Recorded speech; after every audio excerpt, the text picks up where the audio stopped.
বলো। আরে না না, কোনো চাপ নেই, একদম আরামসে সব হয়ে গেছে। ওইসব পুলিশ টুলিশ নিয়ে তুমি একদম চাপ নিও না, বুঝলা? দায়িত্ব যখন আমাকে দিয়েছো আমি ঠিক পালন করবো।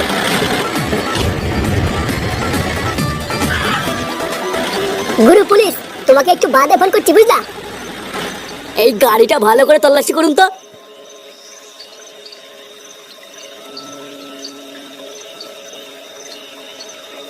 স্যার, এখানে কি হচ্ছে?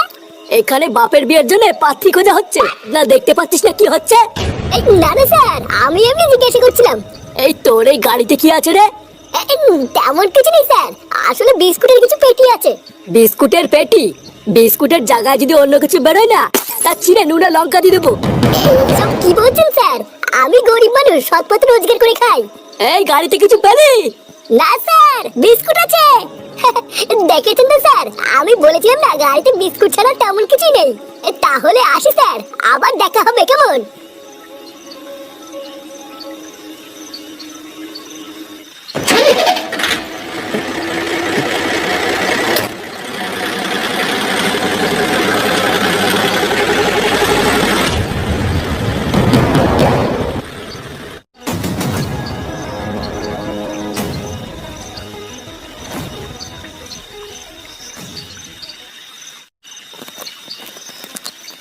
এই কি বলছিস না? এই কি রে, চোদনা ভয় পেয়ে গেছি আমি। আর কত ঘুমাবি? ওঠ ওঠ, গাড়ি আসার সময় হয়ে গেছে, এক্ষুনি গাড়ি ঢুকবে। গুরু যদি একবার দেখে না তুই ঘুমাচ্ছিস, তোর কিন্তু কাজ খেয়ে নেবে। এই ছাড় তো, গাড়ির লেউর আগে ঢুকুক, তারপর দেখছি। একটা হেভি খবর আছে, শুনেছিস?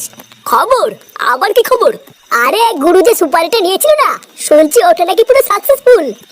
সুপারি? কোন সুপারিটা বলতো? এ তুই ঢ্যামনা নাকি, কিছু মনে থাকে না নাকি তোর? আরে সেই বাচ্চা মেয়েটার কেস রে।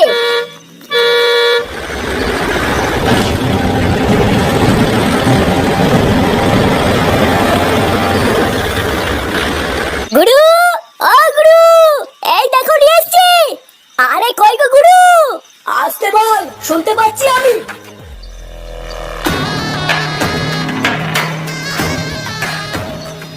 দিন দিন মনে হচ্ছে গলার আওয়াজটা বেড়ে যাচ্ছে তোর। বেশি গলা উঁচু করলে তার গলা আমি কেটে ফেলি, ভুলে গেছিস তুই? ভুল হয়ে গেছে গুরু।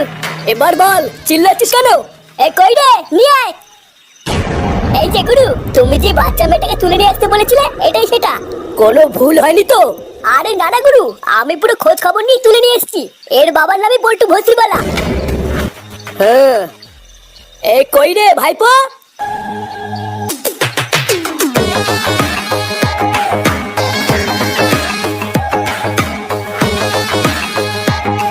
ভালো করে দেখ তো ভাইপো, তুই যেটাকে তুলে আনতে বলেছিলি সেটাই সেটা তো? হ্যাঁ, এটাই সেই বল্টুর মেয়ে। শান্তি ছেলেটা এবার মেয়েকে না পেয়ে বুঝবে কেমন লাগে। যা, ওকে নিয়ে গিয়ে গোডাউনের এক কোণে হাত পা বেঁধে ফেলে রাখ গিয়ে। আর নজর রাখবি যেন কোনোভাবে পালাতে না পারে। হ্যাঁ, আর একবার যদি পল্টু জানতে পারে ওর মেয়ে এখানে আছে, তাহলে কিন্তু কাউকে ছাড়বে না। আমার পিছনে লাগা, এবারে সুরের বাচ্চা সব রস আমি একটু একটু করে বের করে নেবো।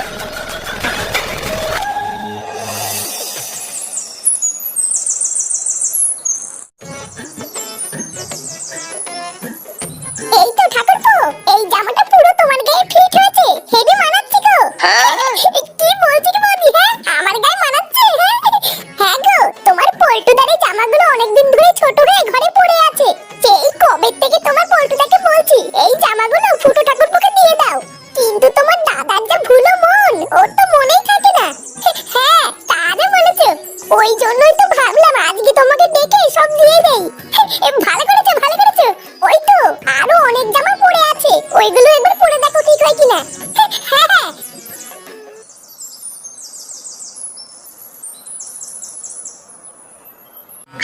এইটা কিন্তু সেরা। এই গেঞ্জিটা পরে দেখি কেমন লাগে। ফুটো, পল্টু, তুই এখন আমার বাড়িতে কি করছিস? আর তুই জামা খুলেছিস কেন? আরে শোনোই না, ফুটো ঠাকুরপোকে আমি ডেকেছিলাম। হ্যাঁ রে পল্টু, বৌদি আমাকে ডেকেছিল। ও, তার মানে আমি যখন বাড়ি থাকি না তখন বাড়িতে আমার পিছনে এইসব হয়? এইসব হয় মানে কি বলছো তুমি? চুপ শালা, যেই দেখেছিস আমি মেয়েকে স্কুলে দিতে গেছি আর ওই ফাঁকে তুই ঘরে নাং ঢুকেছিস। পল্টু, এইসব তুই কি বলছিস? তুই আমাকে ভুল বুঝছিস না ভাই। আরে বৌদি তো তোর পুরনো জামা প্যান্টগুলো আমাকে দেওয়ার জন্য ডেকেছিল। চুপ শালা, আমি কি বুকাচ্ছি নাকি?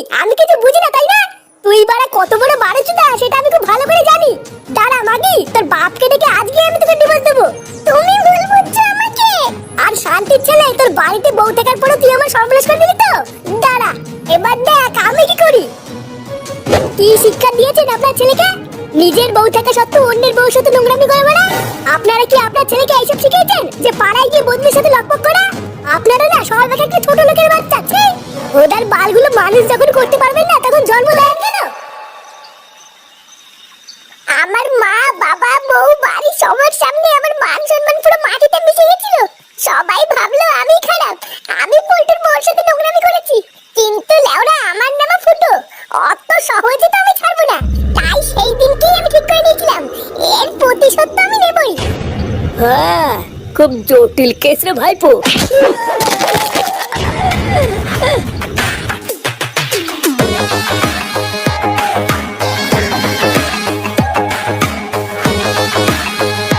পল্টু, তোর না দাঁড়িয়ে কেমন লাউড়া দেখছিস নাকি? চাগিয়ে মার।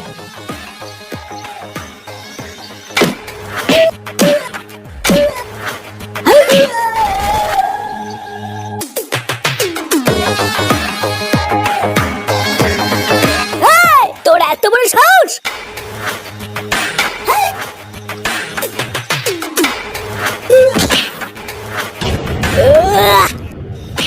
এই রে, মানে মনে হচ্ছে এখান থেকে কেটে পড়তে হবে।